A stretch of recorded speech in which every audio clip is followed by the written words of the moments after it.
que no, como dijiste, no es nada nuevo, pero Ujú. bueno, siempre hay que aprovechar estas situaciones para que la población en general conozca de estas problemáticas que quizás no son tan visibilizadas como otras.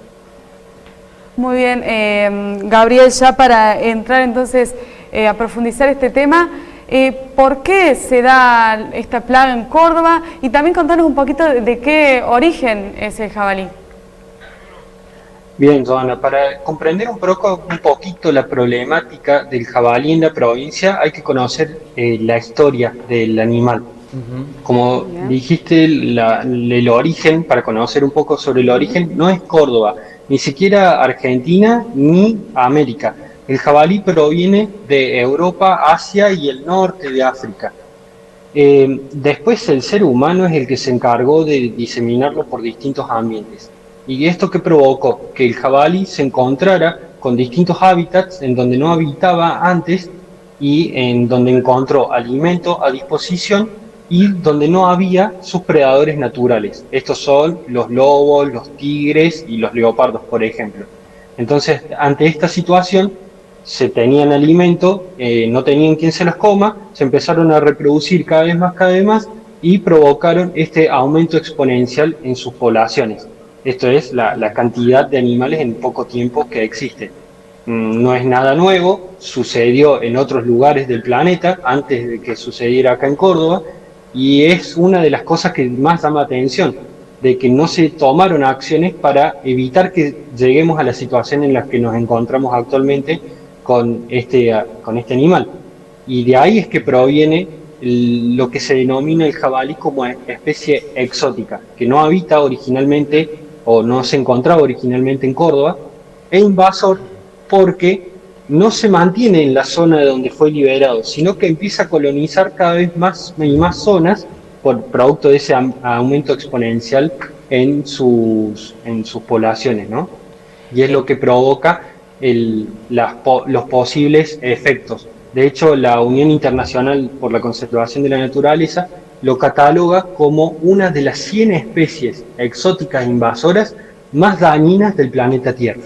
Ujú. Gabriel, estamos ante una situación que puede llegar a traer daños ecológicos importantes en las zonas donde predomina la presencia de esta especie.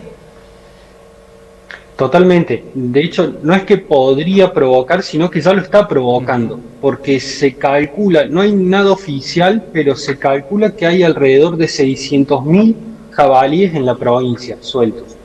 Pensemos que cada jabalí, el jabalí es un animal omnívoro, o sea, come de todo y es oportunista, o sea, lo que encuentra se lo va a comer, pero su principal alimento lo busca a través de osadas. Esto es con el Ujú. hocico raspar la tierra, removerla y buscar ahí raíces, insectos, lombrices, huevos de aves e incluso hasta mamíferos.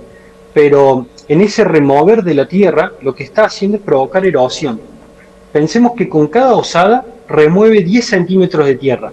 Ahora imaginemos todas las osadas que hace un animal a lo largo de todo un día para Claro. buscar su alimento. Y Ujú. multipliquemos eso por los Claro. 600.000 animales que hay liberados en la provincia. Ujú. Entonces es preocupante, sobre todo en las sierras de Córdoba, si tenemos en cuenta que el suelo es en donde se almacena el agua que después va a liberarse y formar el 60% de los ríos de la provincia y es el agua que tomamos los habitantes, ¿no? Exactamente. Aparte de eso, es que se alimenta, como les dije, de aves nativas, mamíferos nativos, o sea, ese es su impacto en el ambiente. También ataca los cultivos, como por ejemplo los cultivos de maíz. Y no solo los cultivos, sino que también ataca las majadas de ovejas. O sea, les provoca una pérdida al productor porque se alimenta de las crías de oveja, el jabalí. O sea, es oportunista, lo que agarra le viene bien. Y Y además, obviamente, sobre todo en la época reproductiva, es un animal muy temperamental y agresivo. ujú. Entonces, sería problemático cruzarse una hembra de jabalí que tenga las crías, porque Claro. podría correr riesgo nuestra vida. Ujú. Pensemos que estos animales pueden llegar a tener unos 150 kilos y también, obviamente, pasa lo que estamos conociendo ahora, que es problemático para la gente que transita por las rutas. De hecho, esta problemática también se ve en sus ambientes naturales, como por ejemplo en España, son muchos la cantidad de accidentes que provoca accidentes automovilísticos. Este animal silvestre, para llamarlo de alguna manera, puede llegar a las zonas urbanas y traer complicaciones a los habitantes de esos lugares que están allí cerca, por ejemplo, en las altas cumbres, como vemos imágenes.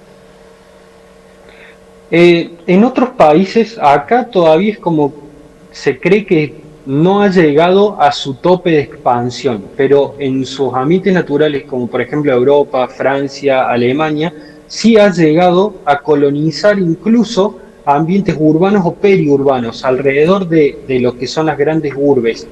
Acá quizás podría llegar a esa situación, esperemos que no, que logremos controlarlos antes de que llegue a esa situación, pero digamos que a largo plazo, con el paso del tiempo, se podría llegar a una situación similar a lo que ocurre en Europa. Gabriel, ¿está permitida la caza de jabalí acá en Argentina? Sí, está permitida la caza de jabalí. Es un animal exótico, incluso existen, de hecho así se introdujo a la Argentina a través de los cotos de caza. Estos son lugares en donde se mantienen encerrados a los jabalíes para que por lo que la gente paga, va y los caza dentro de esos lugares. Pero se escaparon y es por eso que tenemos la invasión hoy por hoy. Entonces se abrió la caza de jabalí. Después cada provincia tiene sus reglas y sus leyes particulares con respecto a eso, pero particularmente en Córdoba hace relativamente poco se abrió la caza de jabalí en todas las épocas y para quien quiera y la cantidad de animales que quiera. Pero acá hay que hacer una salvedad, que esa no es la solución, de hecho puede ser una problemática. ¿Por qué? Porque este tipo de cacería depende de la gente, depende de quién vaya y tenga las ganas de gastar y dedicarse a cazar un par de animales. Entonces, desde el punto de vista poblacional, no lo estaríamos disminuyendo tanto porque cazan un par de animales. Claro. Pero el jabalí detecta esa presión, entonces se empieza a reproducir más. Entonces estamos provocando lo contrario a lo que queremos, es aumentar la reproducción. Entonces, para controlarlo hay que tomar medidas serias, hacer una evaluación de la situación, ver cuál es la mejor herramienta para controlarlo, pero efectivamente la caza abierta no es la solución, de hecho puede ser parte de la problemática. Y Gabriel, esa parte de la problemática que vos marcas, que es, por ejemplo, la solución puede ser la caza, pero sin lugar a dudas que el efecto es adverso. ¿Qué otro tipo de acciones se pueden llevar adelante y se están llevando adelante?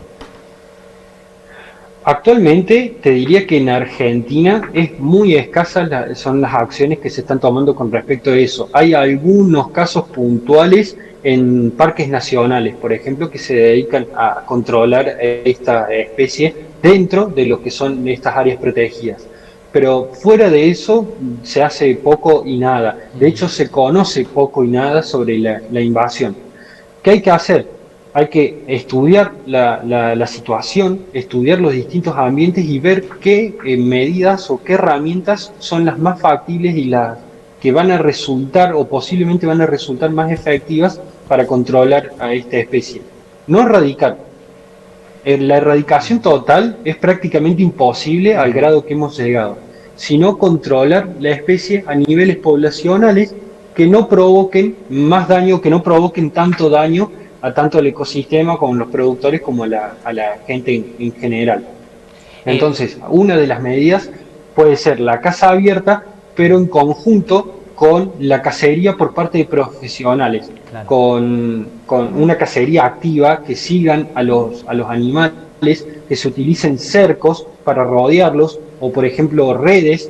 También se suele utilizar lo que se le llama el método Judas, que es capturar a uno de estos jabalíes, ponerles un collar con GPS y liberarlos. Entonces ese jabalí te va a marcar en dónde se encuentran las piaras, que son estos grupos grandes de jabalíes, y ser más fácil de localizar. Así hay otras herramientas que hay que evaluar y depende mucho también del ambiente en donde queramos controlar a la especie. No es lo mismo un bosque que un pastizal, por ejemplo, de las sierras altas de Córdoba. Es totalmente distintas las herramientas que se pueden utilizar. También investigando un poquito el tema, leyendo otras notas, el jabalí no es la única especie, digamos, que azota a la zona de la que estamos hablando. ¿Qué otras especies hay, por ejemplo, acá en la provincia de Córdoba, que provocan un daño al ecosistema?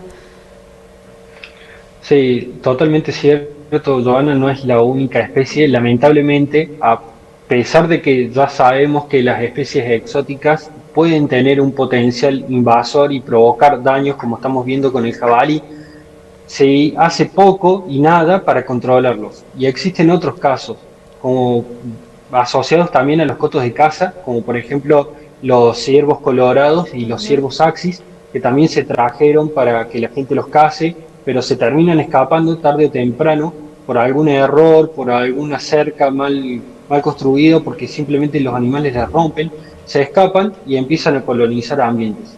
También pasa lo mismo, por ejemplo, en la Cumbrecita, con la ardilla de vientre rojo, que se liberó en el lugar con fines turísticos porque era atractivo. Recordemos que la Cumbrecita tiene ese aire europeo y se trató de completarlo con la liberación de ardillas. Estas ardillas se está viendo que ataca los nidos de aves, consume sus huevos, desplaza a las aves de los nidos y además descorteza, o sea, raspa la corteza de unos árboles que habitan en la parte superior de las sierras que se denominan tabaquillos. Después tenemos también especies exóticas que son aves, que por ejemplo los estorninos, tanto el estornino pinto como el estornino crestado, se trajeron al país para que sean aves de jaula, porque son bonitas y cantan lindo, pero después la gente se harta, los libera o se escapan de esas jaulas, y hoy por hoy encontramos grandes bandadas de cientos y cientos de estorninos, incluso en Córdoba. Lo que provoca el estornino es que son sumamente agresivos con otras aves, desplazan a las aves nativas de sus nidos, no las dejan reproducirse, se reproducen ellas, atacan las plantaciones por el consumo de granos y encima al formar estas grandes bandadas, que los estorninos, si no alguna vez lo habremos visto en un documental, son esas aves que forman bandadas muy grandes y hacen dibujos en el cielo mientras vuelan. Bueno, esas bandadas hacen caca, tienen ese excremento que inundan las ciudades. Por ejemplo, Roma, es muy problemática la situación porque ese excremento tiene parásitos y nos afectan a nosotros. Y es lo que está sucediendo acá.